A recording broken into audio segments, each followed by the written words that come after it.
Welcome to The Issues. This week I am joined by the Consul General of Pakistan to Manchester, His Honour Tariq Wazir Khan. First of all, let me welcome you to the UK and congratulations on your appointment, sir.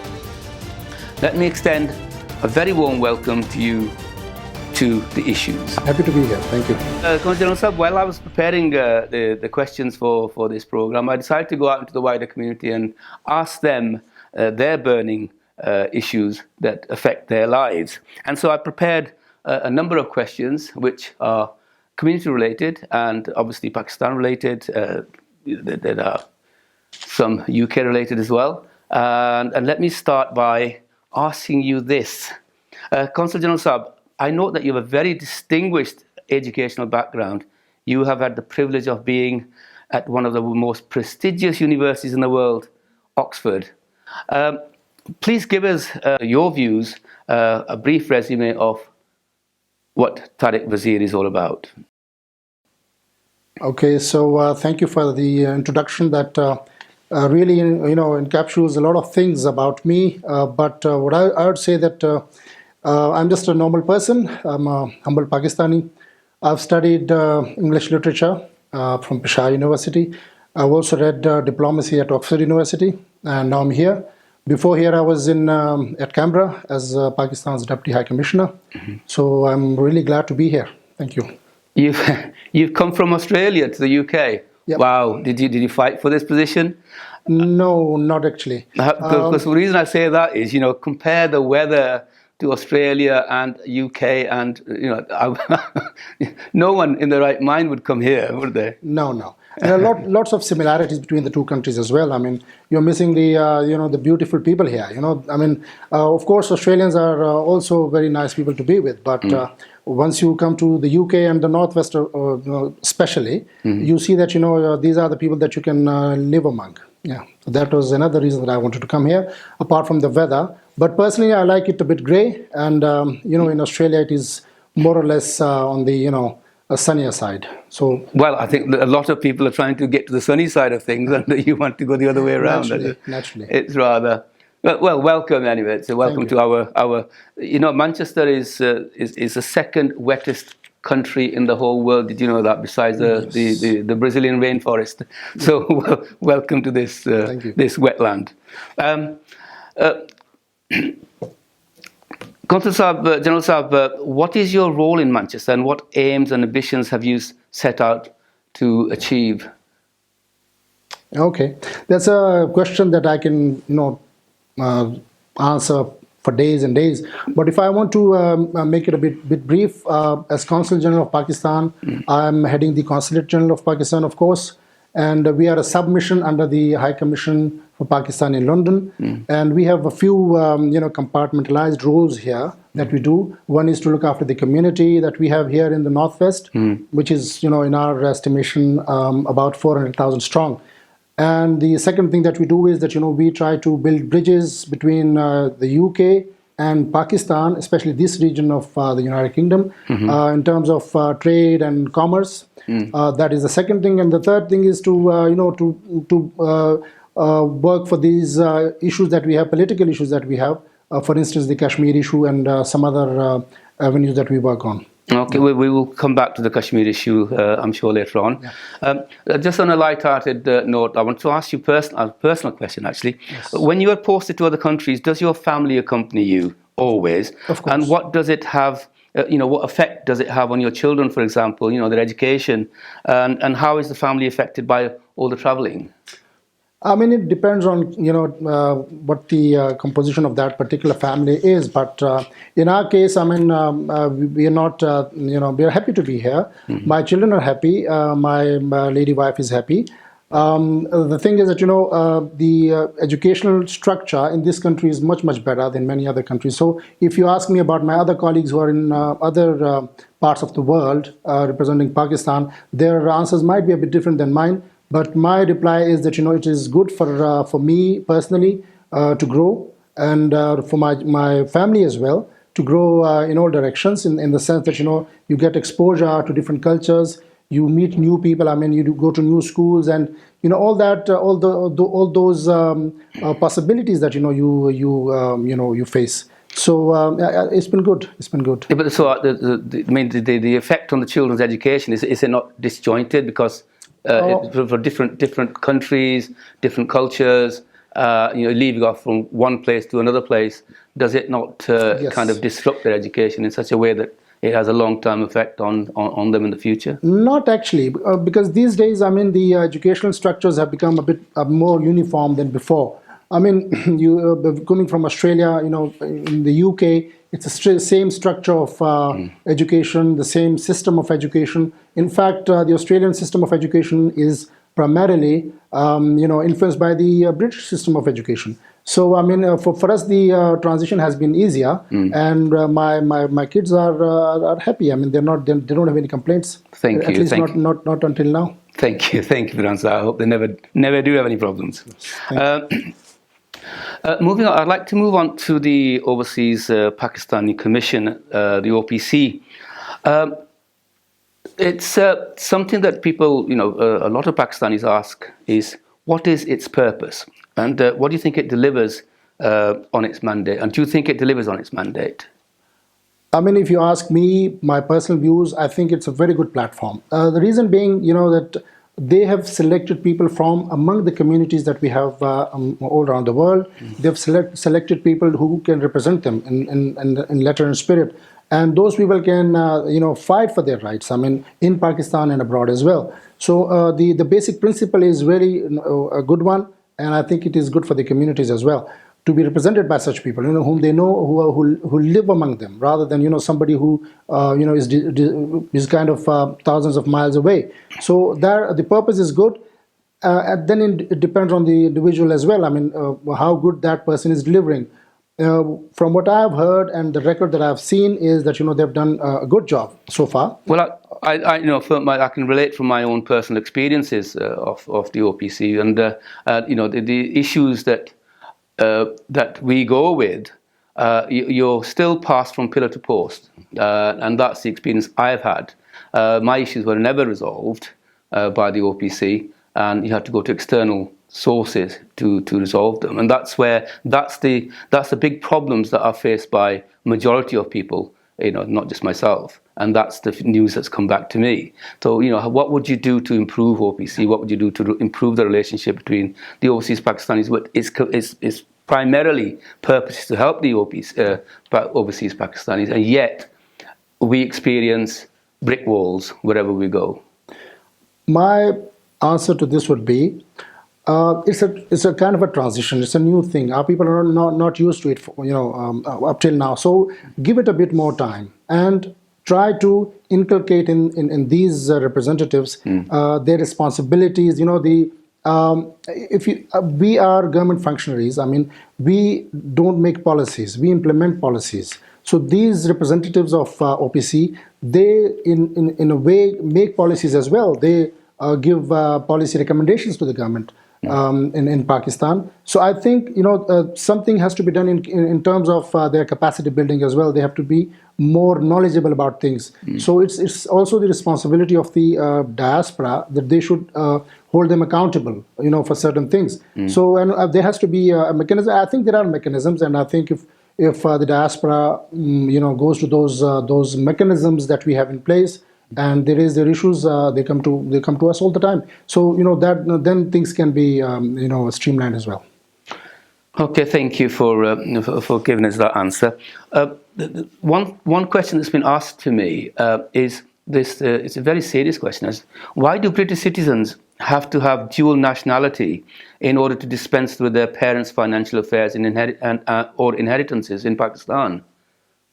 It's a bit of a technical question. There are so many things, that if you want a more specific answer on this, I think I'll have to, look for another opportunity. My crisp reply to this question would be that whatever is being put in place to help our communities abroad, there is always a purpose behind that. But if you go into details of such rules and regulations, then you would understand, that behind every case there is a logic. maybe in individual cases, people face issues, people face problems, but on the whole, rules are made, to help our diaspora. With all due respect, we've got third, fourth, fifth generation in the United Kingdom now from the Pakistanis who came over in the 50s, 60s. These people that are born in this country, they do not wish to have, although their parents are passing away, sad as it is, and the other sadness is that they do not wish to acquire dual nationalities, and the only way they can dispense of their affairs is by acquiring a NICOP card or an Aadhaar card, because that's mandated apparently, and so these people are now left with something that they don't desire. They don't want a dual nationality. They want to, get all the financial affairs sorted out without acquiring dual. What can be done? What's the solution for these people that don't want to have a dual nationality? The solution is simple. I mean, it's all a progression. As you said, we have come down to the fifth generation now. I know people who are claiming to be, from the fifth generation of Pakistanis here. Mm-hmm.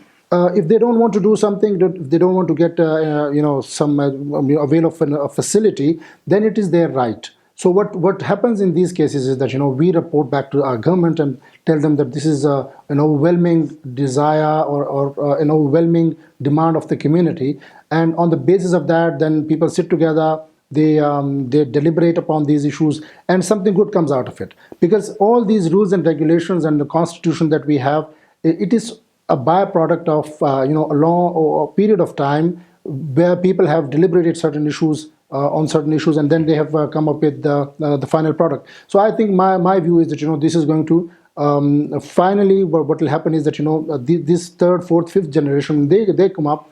Then I think they're going to demand even more, and then rules and regulations. The government, of course, to facilitate our diaspora, they're going to bring some changes into the rules. But this is the voice, the voice that I'm trying to portray here is the voice of the people that are asking, and it's my humble request to you on this very serious question of dual nationality. It affects a lot of people. Will do. There's so many people born here and they don't want to acquire it, and maybe it's something that you can feedback the government on behalf of the diaspora in the UK, and sure. And that would be a wonderful thing. And the other thing that the people have said is, why is the power of attorney made from outside of Pakistan not recognised in Pakistan, and what is recognised in Pakistan? Okay, then again, it's a very vast subject, this power of attorney thing. My own view on this is that we should be more facilitating, in a way. We should be facilitating our people more in terms of their traveling and all that, rather than making things difficult for them. But there are certain, again, rules and regulations, again, for the benefit of the diaspora here and people back home. There are issues that have made these rules and regulations to be put in place. And I think what will happen in the future would be that there will be more changes in the system in terms of making it easier for people to have their powers of attorney, getting endorsed and all that. Just the other day, we had some new, rules that they were sent to us. They were kind of, in terms of facilitation, that is going to be a big step, and we're going to announce it soon. But first, we want to do our homework on that. The thing is that when somebody gives a power of attorney from here to somebody in Pakistan, it has to go through certain steps, and everybody knows about those steps. The point is, how much are we facilitating those people in, fulfilling all those steps? So what we are going to do now in terms of the Northwest, in the area that is under the Consul General of Pakistan, Manchester, that we are going to go to people's homes rather than asking them to come to us. We will try to make it easier for them so that they can do something and sign something in front of us. That will be, covered, and then we're going to endorse those documents, and then those documents have then whatever they want to do with them, send them to Pakistan or whatever. So what I can do in my humble capacity, or what we can do, is to make it easier for people, rather than to make the same rules so stringent and at the same time make it difficult for people to get their things done. MashaAllah, this is my aim, inshallah. MashaAllah, that is a wonderful, wonderful initiative, and I think people will welcome that. Thank you. That would make it a lot easier, because you've got rid of so many steps in between, by going there yourself. Another thing that has been mentioned is about the bank managers in Pakistan. And again, sorry, questions been asked, so I have to put it to you as well. And it still revolves around the power of attorney, and that involves the bank managers. You know, they appear to make things life difficult for people going here with parents who passed away. So it's one headache, and then they're going through the system, trying to resolve all the problems and coming up with these brick walls like the bank managers who don't recognize the power of attorney either. Yeah. And I think by answering the previous question, but you will try in the future to address this by the consulate getting involved in drawing, which is a wonderful thing. So just wanted to share with you. We do these surgeries in different parts of the Northwest. I mean, and we have a surgery planned in Rochdale on Sunday. What usually happens is that our team from Nadra, they go and get these NICOP and POC and other things done. This time what we have introduced is, and after a long break actually, that we are going to issue visas to people as well. We are going to get their powers of attorney attested as well, right in Rochdale, wherever, whoever can come to us and bring their documents. So rather than traveling all the way to the consulate, they can get their things done right at their doorsteps. So this is something that we can do. This is something that is in our pay grades. So the other thing about bank managers and all those people in Pakistan who are involved in getting those documents through, I think we can work for this thing on case-to-case basis. If somebody has a particular, I wouldn't call it complaint, but a particular case in mind that could be taken up, then I'll be more than glad to look at it and send it to Pakistan. Thank you, Consul General. We're going to take a short break, and we'll be right back.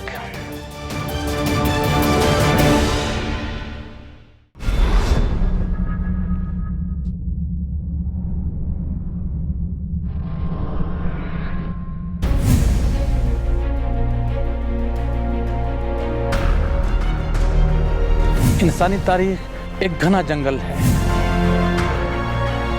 इसमें फूल भी हैं और कांटे भी। इसमें खैर के लंबरदार भी हैं और शर के परस्तार भी। सदियों पर मुहित तारीख के उफ़क़ पर कई सितारे तुलू हुए और गुरूब हुए।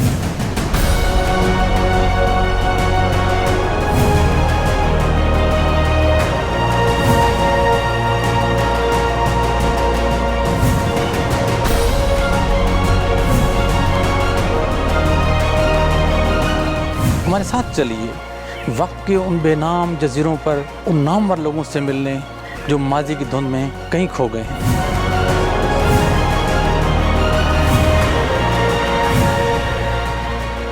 माजी की ज़मीन कैसे कैसे आसमान खा गई, ये जानने के लिए देखिए एक ख़ास programme Hayat now with doctor Basit.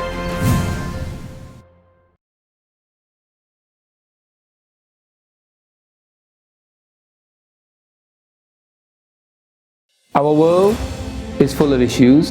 There could be political issues, community issues, national or international issues. I will be discussing these issues that affect you in every aspect of your lives with prominent personalities each week.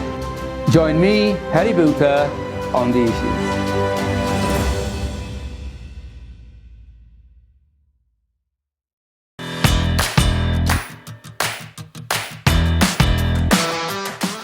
Welcome to the Marcus Azara Show, a brand new chat show. Yes, we have so much entertainment for you guys, live music and exclusive interviews with all of your favourite people. And these artists are going to be from all over the place. The artists are... Zara? The artists? You was meant to book the artists. You mean you've not booked the artists? No, that was Zara. your responsibility. I wasn't.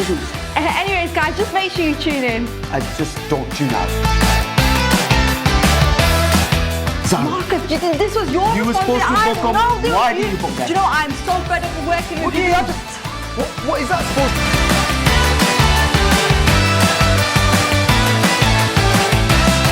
just make sure you tune in. Marcus!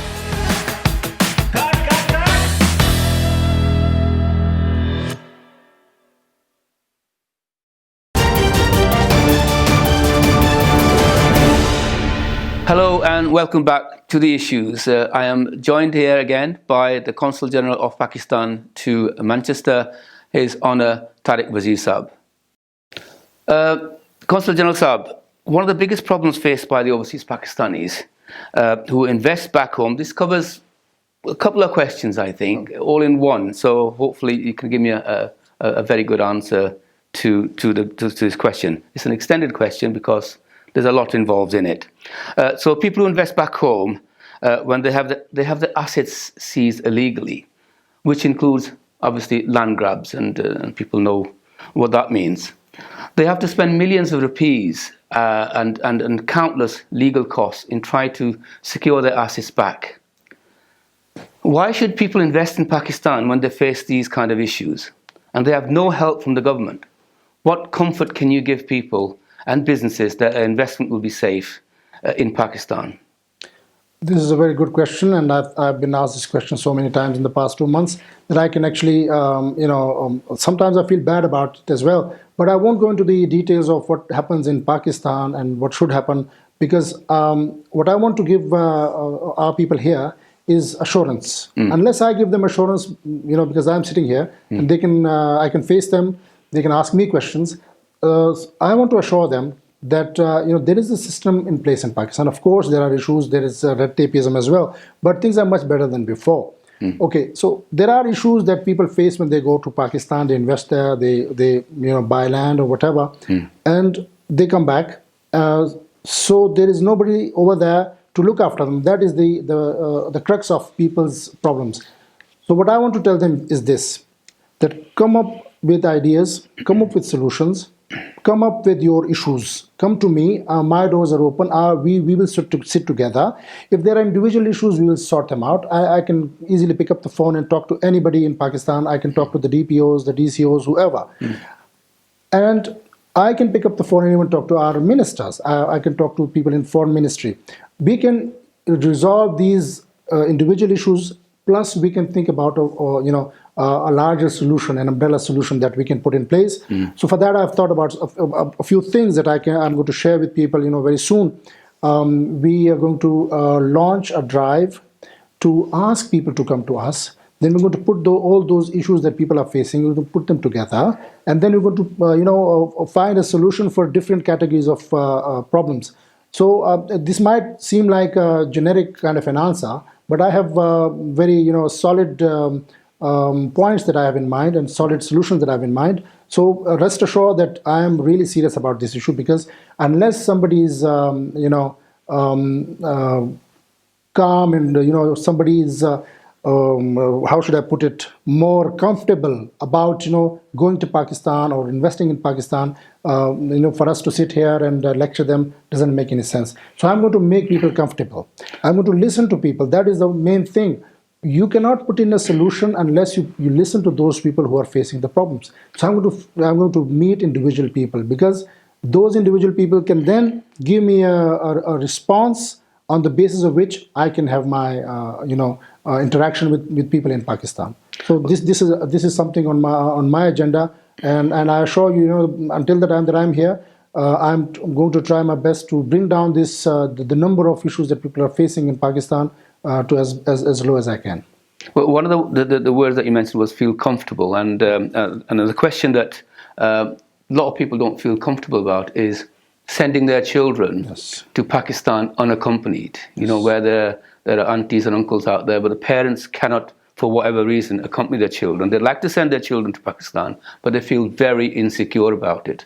How can you comfort these people and give them encouragement that they are the things are in place that can, without fear or fault, they can send their children out there? Because that's a fear that is very genuinely put to me by a lot of people. And again, a very good question. The problem is that people are not aware of a lot of these rules, regulations, and those facilities that have been put in place in Pakistan for such people who are going to who coming from abroad and who want to send their children unaccompanied. I can assure you, if you send somebody, your child to Pakistan, and you do just one thing, and that one thing is, if you are going to a particular district in Pakistan, your child goes there, and you ensure that that child is registered in a way, either by SMS or by physically going there with the nearest police station, then there is a record of that child's entry into that particular district, which means that you then have an official channel through which you can monitor. And then you have all these gadgetries. I mean, you must ensure that your child has a way of communicating with you, and also a way of communicating with us as well. If you want us to ensure that your child or the children that are going to Pakistan, they should be in a way not monitored in that sense, but just to ensure that their safety and that their well-being is looked after, then we can play our role in that as well. So that is my submission, that please, first of all, unless there is really an important reason for you to send your children unaccompanied, don't send them in that sense. But I'm saying that if you want to send them, you establish further channels rather than just the channel of your loved ones in Pakistan. So that is my submission. May I suggest what comes to my mind? Yes. What would help Please. what would help us is for the government, for Pakistan to make a unit which point of contact, one point of contact for anybody sending their children unaccompanied to Pakistan, one point of contact which is available online, and that they tell this unit in Pakistan where their child is going, and it's up to them to it's no good me trying to find a small police station to say, but my child is coming to this village here, etc., etc. Would it not be beneficial if and more useful if there was a unit like OPC, Pakistan Overseas Children's Unit or something like that, where they can then let them know in one place, and it's up to that unit to then notify the local authorities in wherever they're going in the locality. And I think that would help them a lot, wouldn't it? That's a really good suggestion, I think, and I'm amazed. So this is something that you have concretized what I was thinking. So thank you for that. And I'm going to put it in black and white, and then I'm going to send this suggestion to Pakistan, to the Ministry of Overseas Pakistanis as well. And I'm going to ensure that at least some response could be extracted from them, and then I'll share with our people as well. Just one thing I wanted to mention here: when our people go abroad on Pakistani passports, just imagine this. On the last page of the passport, it is mentioned. There are a few things that are mentioned. One of those things is very important, that when you go to a certain country, try to locate your nearest Pakistani mission. By mission, I mean embassy, high commission, or a consulate, and register yourself. Believe you me, there are not many people who do that. So, I mean, and it's written in Urdu. It's not like it's something that is written in English, that people wouldn't understand, but they don't do that. We encourage people to do that. So it could be the thing that you are mentioning, and then your suggestion could be the other way around. We could have some sort of an office, some sort of a mechanism which could be used for people who are unaccompanied and they go to Pakistan, or even in a larger context, for anybody who's going from overseas, they can inform that unit that we are here, and they can give them their address and stuff, their phone numbers, and on the basis of that, they could be more comfortable. So just picking up on a point where you just mentioned that there is a page at the back of the Pakistani passport. With all due respect, there's a lot of people that, especially the elderly, who may be illiterate and they cannot, read and write what's written in the back of the passport. Would it not be useful to have a kind of an insert, and at the time of issuing the visa or whatever, that they actually tell these people verbally what they should do when they get to their plane? That's just a suggestion. Yeah. It's just something that can be done, I suppose. Yes.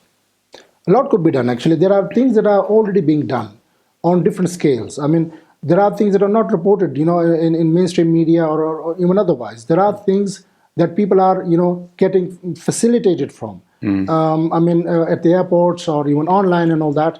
For instance, there are embassies. I'm not, saying it's our embassy, our consulate or our high commission, but there are embassies of Pakistan abroad, or missions of Pakistan, which are really good at this, and they have disseminated all these bits of information among the communities in a really good way. So we're going to try to gather all those good practices in a way, and we're going to ensure that people get to these facilities easily. That's the whole thing. And then your suggestions are noted, and inshallah, I'll try to. Thank you very much indeed, and thank you. Moving on to something that happened in this country, and that was Brexit. Yes. In 2016, this country voted for Brexit, and i.e. to leave the political and economic union with the European Union. The transition period ends on the 31st of December 2020, where after the UK will be independent nation. What impact will Brexit have on the UK-Pakistan relationship? It's a vast subject. Once again, people have written books on it actually, and back in Pakistan as well, people are already working on it. Our Minister of Commerce is really keen on finding ways and means to get the maximum benefit out of this for Pakistan. I can speak on this subject as per my purview that we have here in the Northwest. I've been already working on it. I've been talking to our businessmen on this, businessmen, businesswomen, and I've been telling them that, study these things, study the rules and regulations, study the impacts that, this is already having on different economies, and try to find those small little cushions that, you can get benefit from. And we are also working on it. Our commercial section, we have a very good commercial secretary here, Mr. Akhtar, and he's working on it. He's actually written a paper on that as well, which we are going to share with our government back home.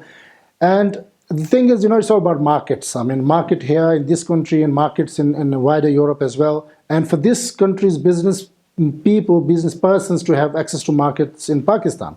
So this all is going to boil down to the one thing, and that is whoever has done their homework in a better way is going to benefit. So that is my advice to myself as well, and also to our people in the business community.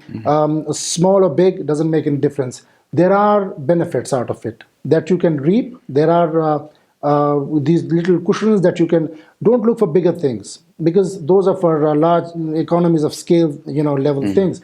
Look for smaller things that you can benefit from, and we're going to start something on these lines. This is a very good question that you brought up actually. So we're going to work on this and try to come up with something indigenously that we can then disseminate to our business people here as well as business people in Pakistan, so that it's a collaborative thing, and it could be a win-win situation for our for our country and for our communities here as well. Thank you, sir. One of the hot topics of the last 5 months have been COVID, as you know, COVID-19. Oh, by the way, I think a lot of people ask me what COVID stands for. It just means coronavirus disease 2019, because that's when the World Health Organization classified it as a virus, and they called it COVID so that it can go on people's death certificates as an acronym, if you like. I think the government has announced a semi-lockdown, and there are rules being brought in, especially for the Northwest where we are. So it affects us directly. What impact is COVID having on the Pakistani and Kashmiri communities, you think, in the Northwest? In this doom and gloom, I think this is one good thing that I can report to you, and that is that our people in the Northwest are really receptive. They understand things much better than you can imagine. I'm coming from Australia. I landed in July, 8th of July. Believe you me, in Australia, things are different in different cities. But the manner in which people have reacted to all this and the restrictions as well has been amazing here in the Northwest. I have spoken to people, and I was amazed, at the level of their knowledge about this whole thing, and how to ensure that you are safe. So for me to lecture them, it's going to be a non-starter. So I can tell you this. People come to us, the consulate, we, as per the restrictions put in place by the local government and our own government as well, we have put in these, restrictions on the numbers of people that can come to us. People have accepted those new regulations, with really smiling faces sometimes, and they're not complaining at all, because they understand that this is for their own good. And the good thing about our community here is that all the news that is coming out from different quarters, nobody has blamed the Pakistani community. That is what I'm happy about. I mean, so that tells you that our communities is a really big chunk of the population here in the northwest. But if nobody is saying something like that about our people, which is the usual norm, that with all due respect, Consul General Saab, there's a lot of political correctness that goes on as well. And if you look at the hotspots that are being quarantined in this case, if you look at the general population, it is where our community is the most indigenous, and if you look at it statistically, that's where things are being closed down. And we do not seem to respect the rule of six, which has been brought in. When somebody dies in our community, they still seem to come en masse into. This is something that is not out there. People don't see this, but this is why things are spreading, and that's where the political correctness comes in, I'm afraid. I did not finish, actually. There's the flip side as well. I mean, if you say on one hand that our people are receptive, they understand, and I also want to say that they can do better than this. This is what I want to. The message that I want to give our people is that they can do better. I mean, our people. I mean, our communities. They are really entrenched, and they should ensure that all the rules that are being put in place by the local government or the local governments, they should be followed.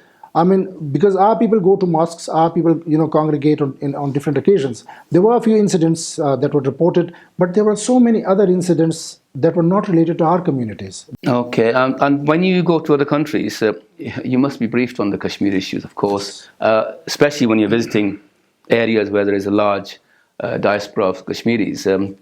What advice are you given? Yeah. So I can start by this.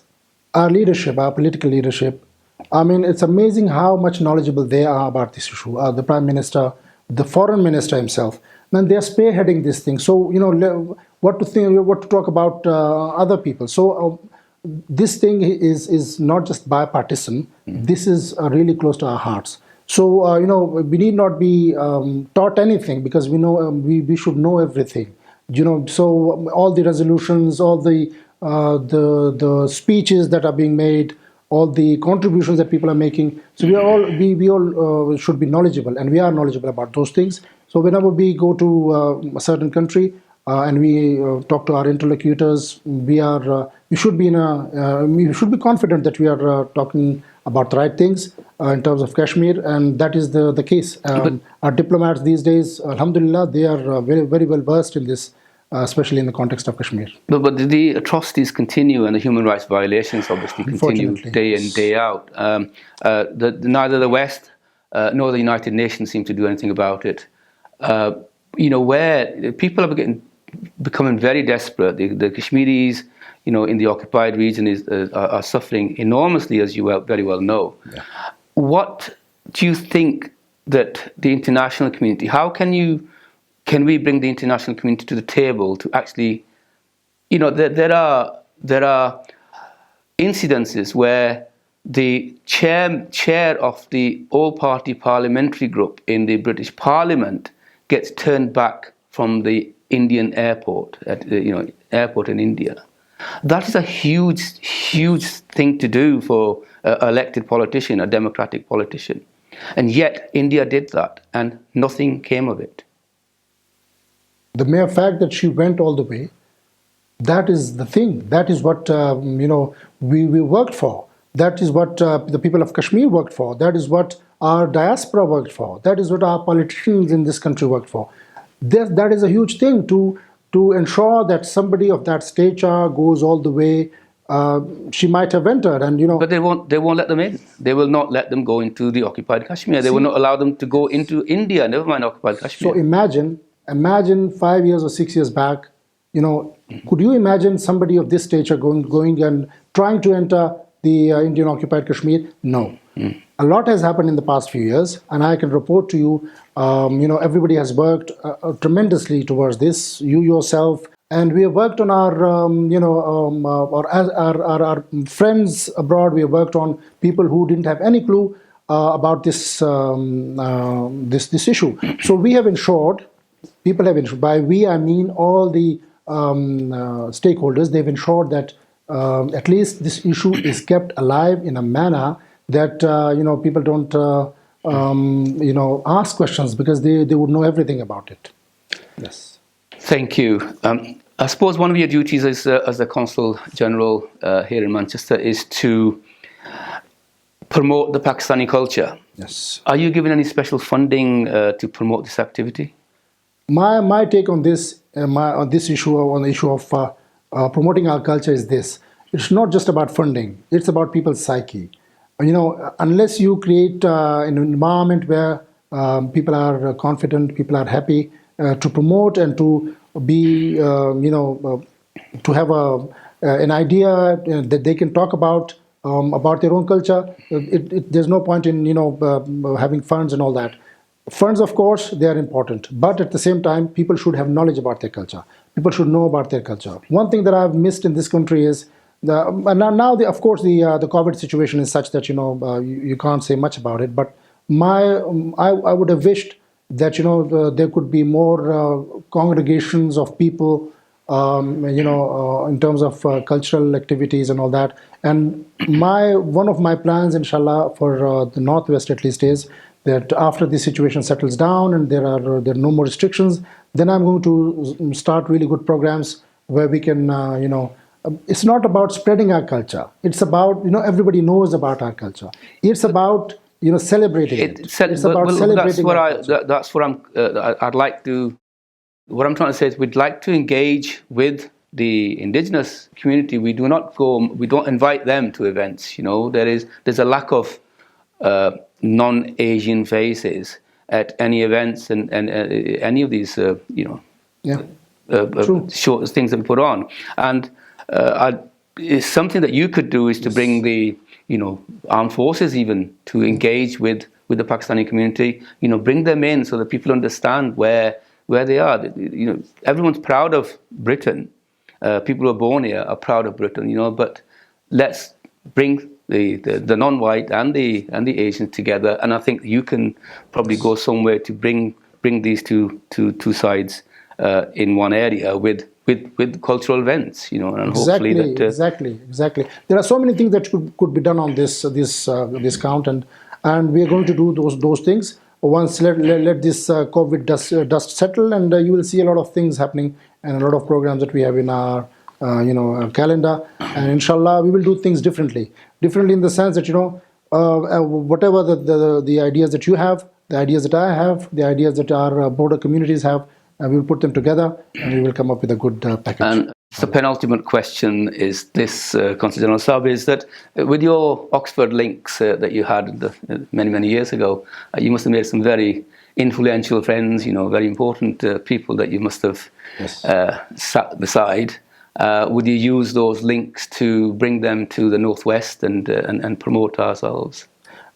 First of all, not many years ago. It was just kind of a decade ago, actually. That's a long time. That's one good thing about these institutions, and that you rub shoulders with people of good stature, politically and otherwise as well. So of course you make friendships and you get opportunities. So inshallah, I've done that in the past as well, and I'll do it here as well. I'll use all my resources or everything that is in my capacity to ensure that our people are happy here. Thank you. And finally, what message would you like to convey to our viewers? The message is simple. Just talk to each other. That's the thing. We don't talk to each other. I've been trying to go to people, go to their bases, and I've tried to start communication with them on different topics. So we need to talk to each other. I need to hear from you, you need to hear from me. Unless we are open and unless we understand each other, we cannot move forward. So please, my message is, everything aside, just talk to each other. Just understand each other, and if we do that, we will know our strengths and weaknesses. And once we know our strengths and weaknesses, we can build on all those good things. I'd like to thank our very special guest, Consul General Saab, for coming and taking part in this program of the issues. Thank you for having me. Thank you very much. Jazakallah. So another week and another show. over. The issues, they never go away, and for as long as they're there, we'll be here. Thank you for watching The Issues.